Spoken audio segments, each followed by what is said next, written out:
Bonjour tout le monde, nouvelle fiche méthode. Je vais aborder toujours la notion de taux d'avancement, mais cette fois-ci à partir de la mesure d'une absorbance, c'est-à-dire dans le cas où une solution contient une espèce chimique colorée.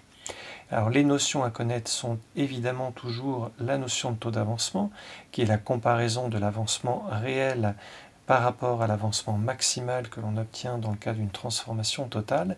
Et puisqu'on parle d'absorbance, eh bien la connaissance de la loi de Beer-Lambert peut être utile. L'absorbance est donc égale à K fois C, K un coefficient de proportionnalité, et C la concentration de l'espèce chimique colorée. L'énoncé va nous fournir des notions concernant les réactifs qui nous permettra d'aboutir à l'avancement maximal, et on aura accès à une mesure expérimentale, en l'occurrence une mesure d'absorbance, qui va nous permettre de trouver la valeur de l'avancement réel.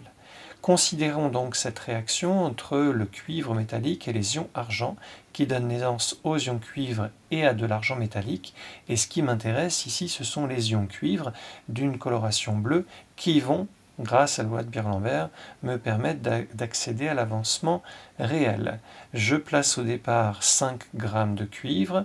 La solution dans laquelle plonge ce métal, c'est une solution qui contient des ions argent à la concentration 0,15 mol par litre et j'en ai 100 ml.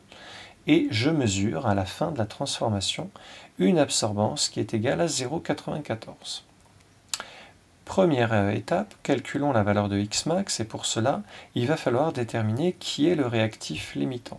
Je calcule ainsi la quantité de matière du réactif cuivre en faisant masse divisé par masse molaire. Je trouve donc cette valeur de 7,9 10-2 mol.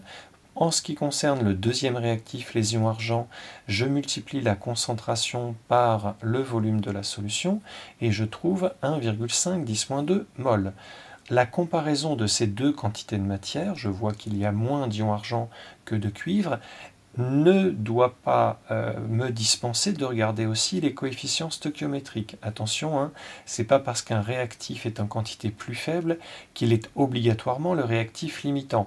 Il faut aussi veiller aux coefficients stoichiométriques. Là, en l'occurrence, je vois un coefficient 2 devant l'ion argent. Cela veut dire que cet ion argent va disparaître 2 fois plus vite que le cuivre, et comme en plus il y en a moins au départ, eh bien l'ion argent est bien le réactif limitant, ce qui veut dire qu'à la fin, il n'y en a plus si la transformation est totale, et donc si je remplissais un tableau d'avancement concernant l'ion argent, dans l'état final, j'aurais quantité de matière de départ moins 2 fois Xmax.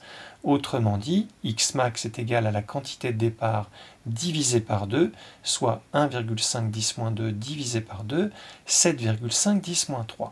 Donc voilà la valeur de l'avancement maximal. Pour ce qui est de l'avancement final réel, je me base donc sur la mesure réelle dont je suis absolument sûr, c'est l'absorbance qui vaut 0,94, et l'absorbance concerne les ions cuivre. Donc là encore, si je remplis un tableau d'avancement, vous voyez un coefficient 1, donc dans l'état final, qu'est-ce que je vais avoir comme quantité d'ions cuivre? J'ai la valeur XF. Donc la quantité d'ions Cu2+ finale est égale à XF.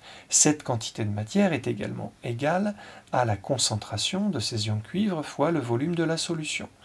Pour trouver cette concentration, eh bien, je peux utiliser la loi de Beer-Lambert, A égale K fois C.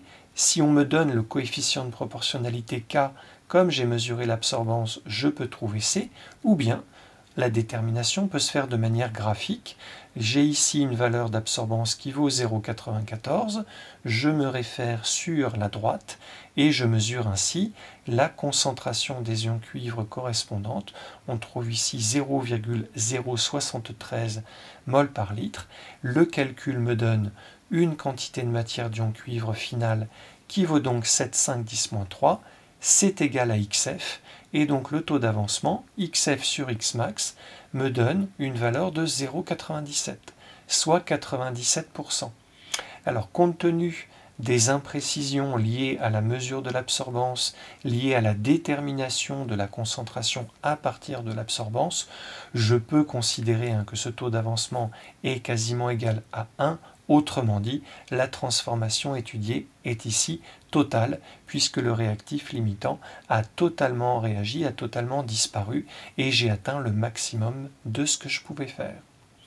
Voilà pour cette fiche méthode, à très vite pour la suite du programme.